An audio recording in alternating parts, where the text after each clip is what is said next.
starting in 5 seconds. Tomorrow is the 53rd anniversary of our independence. As I speak to you on the eve of this auspicious occasion, my joy is mixed with anxiety with regard to the future.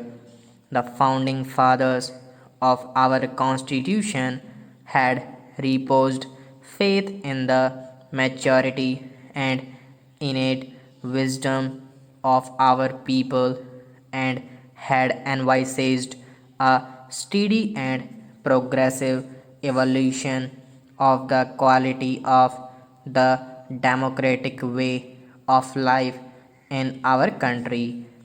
They had assumed, and not without good reason, that with our glorious heritage and long traditions of morality and conduct in public life, we would not prove unequal to the challenge of the future.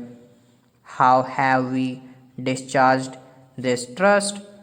We should search our hearts on this occasion and ascertain how, when, and why we have fallen short of these high expectations. We are each one of us responsible for the sorry state of affairs we find ourselves in today. It would be an exercise in futility to find fault with one section of our society or other for the crisis of character through which we are passing. While we celebrate Independence Day tomorrow, we must remind ourselves of the selfless lives of the stalwarts of our struggle for freedom. We have been an example to the rest of the world as the world's largest democracy and oasis in a part of the world. Our national edifice symbolizes the noble sentiments enshrined in our Constitution. My countrymen, it is with a deep concern that I speak to you tonight as I see the stresses and strains to which these noble ideals have been subjected to in the recent times. Why do we seek to willfully damage, if not destroy, this great country and the secular democratic way of life so dear to our hearts? Everywhere around us today, we hear not counsels of restraint and conciliation, but discordant voice raised in a spirit of confrontation which threaten to destroy the very foundations of our society. This is no time for mutual recrimination or equally barren destructive criticism. Indeed, this is the time and opportunity for national reconciliation, irrespective of caste or creed. Men and women of goodwill need to exert themselves to the utmost to shoulder the heavy and wondrous responsibilities which our present complex situation demands. This shall enable to build the democratic fabric which our forefather wished for our beloved country for the future. I do not wish to point an accusing finger at any political party or line of political thinking for the tensions under which we all live and work today. On the other hand, I wish to appeal to you to take stock of our present situation objectively and join hands in a forward looking and constructive exercise to restore harmony among ourselves and also ensure that no quarter will be given to those who work for the disintegration of our nationhood. All of us are Indians first and Indians last. If India dies, who amongst us will live, and will such a life be worth living? The sobering thought should guide and conduct us in the crucial days ahead.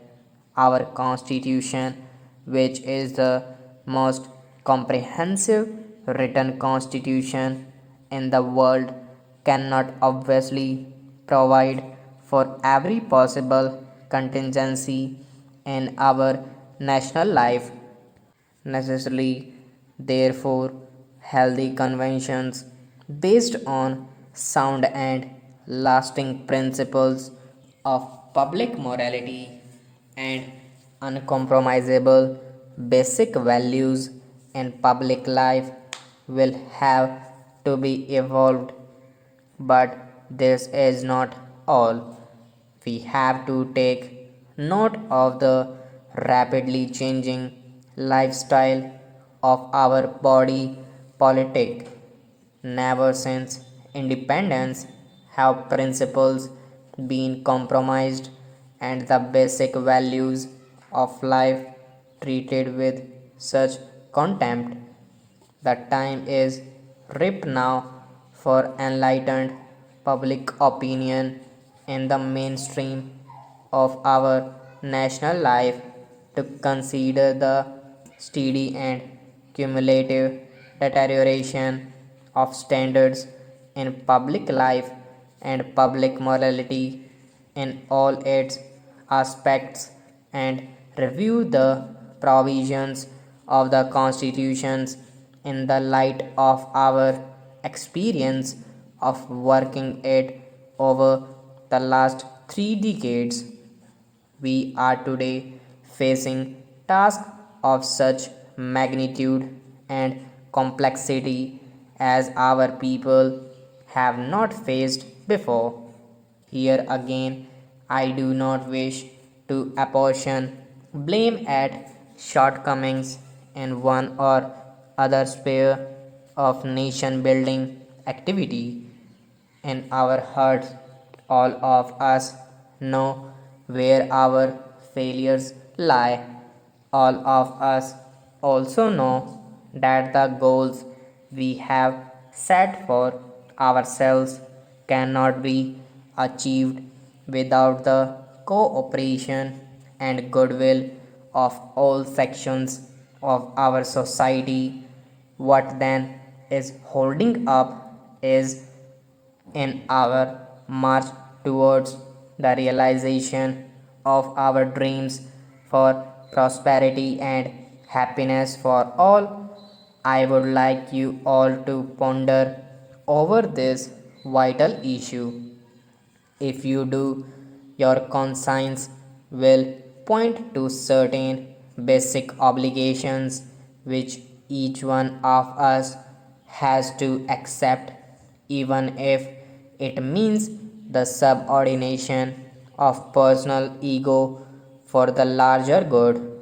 Our freedom from alien domination was achieved by the countrywide awakening of our national conscience and the sacrifice of millions of our countrymen, known and unknown, who made the overthrow of foreign rule inevitable. It is a similar awakening of stop